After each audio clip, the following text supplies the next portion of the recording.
Palo Alto, California. Walk between a colonnade of palm trees and push through a door at Stanford University and find a sorcerer's apprentice lab where prospective PhD sorts beaver away at bioengineering programs.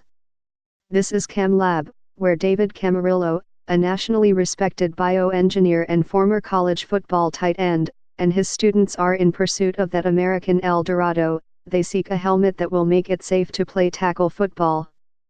Dr. Camarillo, 40, insisted they could soon crack the case. He tapped at his keyboard and on the screen, watched a simulation of his new helmet shock absorber, and whispered, "This could reduce concussions by at least 75%. Theoretically, this is the Holy Grail." That might be an unintentionally apt metaphor. No one, after all, has found Jesus' chalice. After years of research, only a few scientists believe they can still make such a helmet. Many who study this field say a more sophisticated helmet may even prove dangerous. "My fear is that a better helmet will give false reassurance," said Dr. Lee Goldstein, a psychiatrist and researcher with the CTE Center at Boston University, which has carried out pioneering research on chronic traumatic encephalopathy, the degenerative brain disease linked to repeated hits to the head. "It's like developing a better cigarette filter. It's smoother and it might not give you a hacking cough. But you still get lung cancer." These are strange and contentious times for football. It remains America's most popular sport. The National Football League remains a mint, pumping out revenues that have reached $15 billion annually. At the same time, youth and high school football participation has fallen steadily, driven, in part, by broad parental concern about the brutal damage wreaked by hits that shake and rattle the gray mass of mystery that is the human brain. Their worry is based in fact. When a 310-pound man who runs a 40-yard dash in 5 seconds flat slams into a running back, that runner's neck and head accelerate, and the brain and its fibers twist and stretch and tear.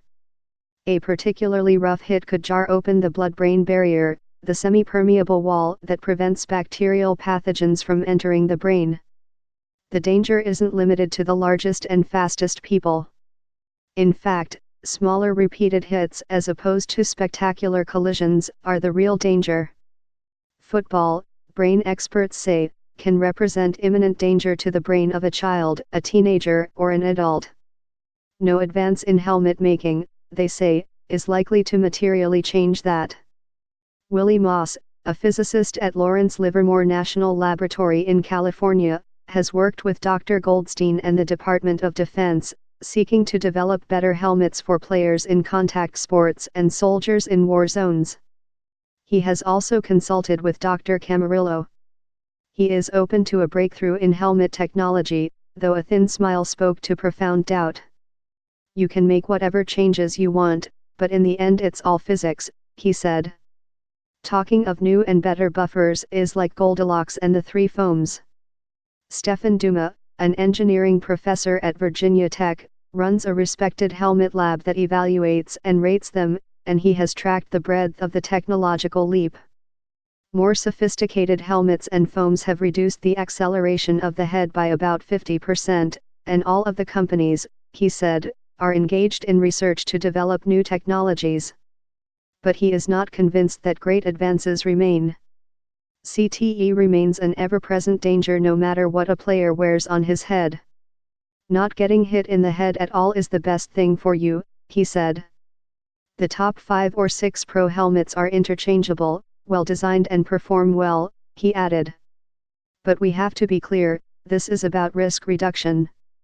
So the argument is joined, and there's no doubting the stakes.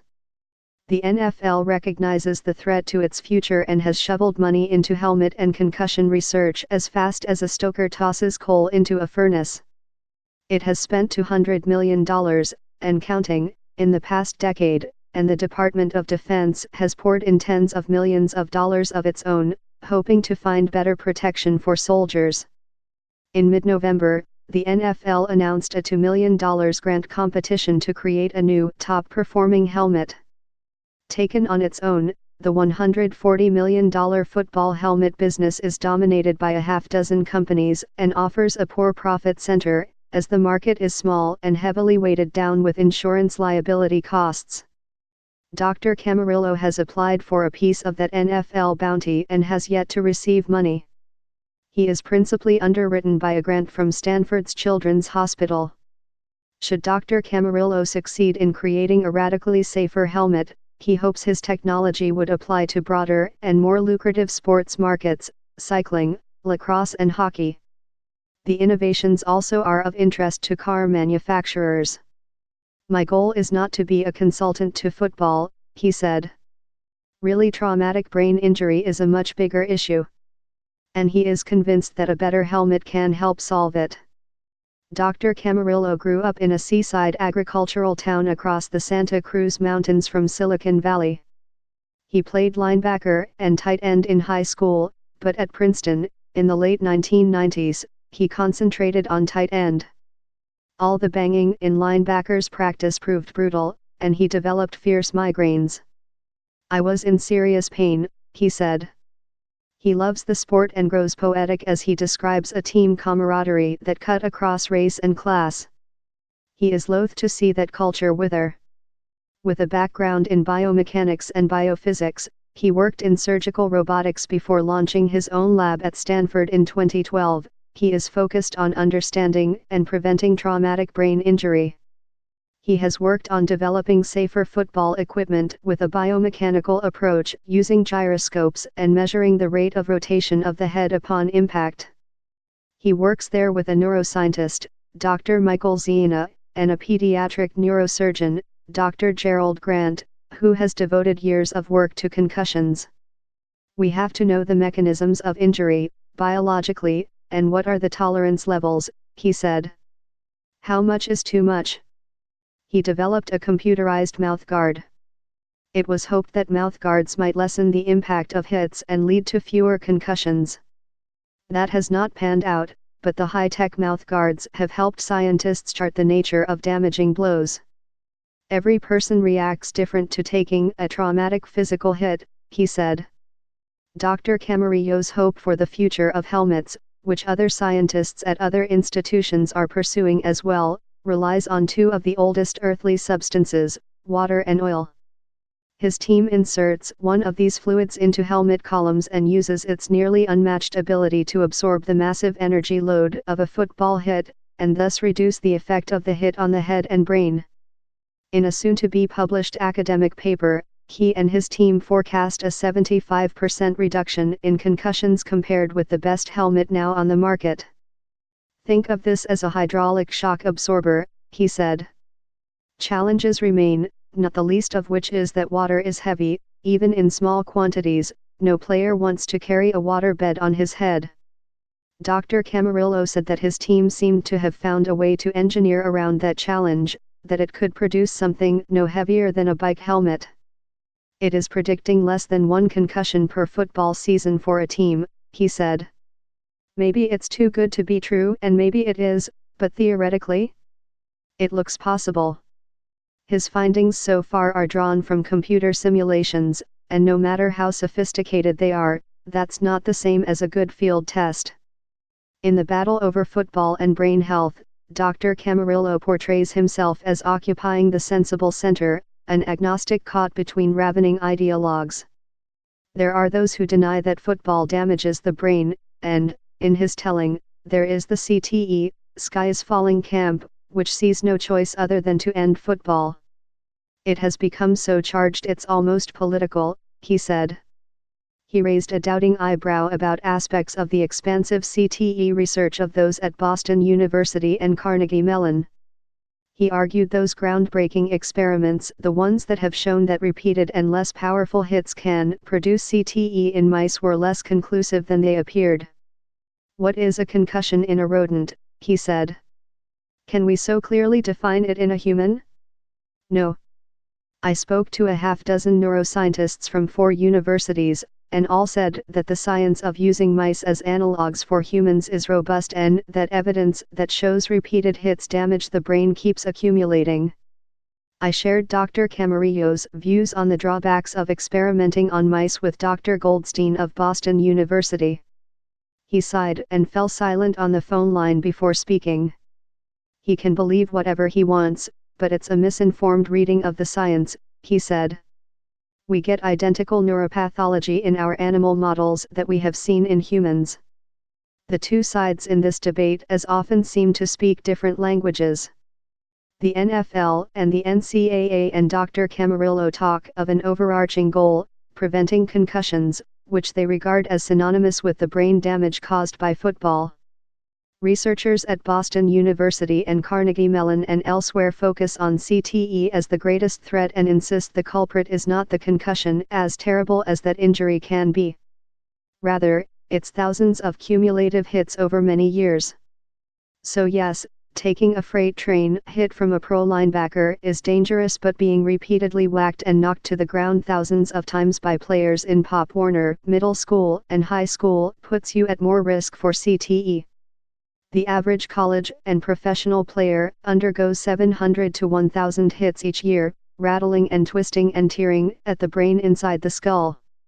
I can say with great certainty that there is no correlation between a single concussion and CTE, Dr. Goldstein said. It's the accumulation of hits.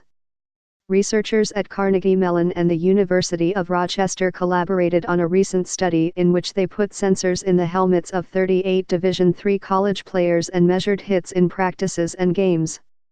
Only 2 players sustained concussions that season. But season-ending tests found evidence of structural damage and change in the brains of 2/3 of the players. It's woven into every play, said Bradford Mahone, a cognitive neuroscientist at Carnegie Mellon. His partner, Adnan Hirad of the University of Rochester, held out the possibility that a better helmet might help in the margins. But that's it. It's a dangerous sport, and we can't mince words about a technology. There's no El Dorado. I asked Dr. Goldstein what sort of technological breakthrough would protect a player against CTE. He peered at me. A force field that keeps a player from blocking or tackling you, he said. He did not smile. I mentioned to Dr. Camarillo this upwelling of skepticism. He nodded with the confidence of a true believer. He and several of these scientists know each other and plan to collaborate on research. If his proposed helmet reduces concussions, he said, logically it might reduce the force of subconcussive hits that cause long-term damage to the brain. In this way, he said, it's analogous less to a cigarette filter than to technological changes that have made surviving car crashes progressively safer. I mentioned that claim to Dr. Goldstein and his head started to wag.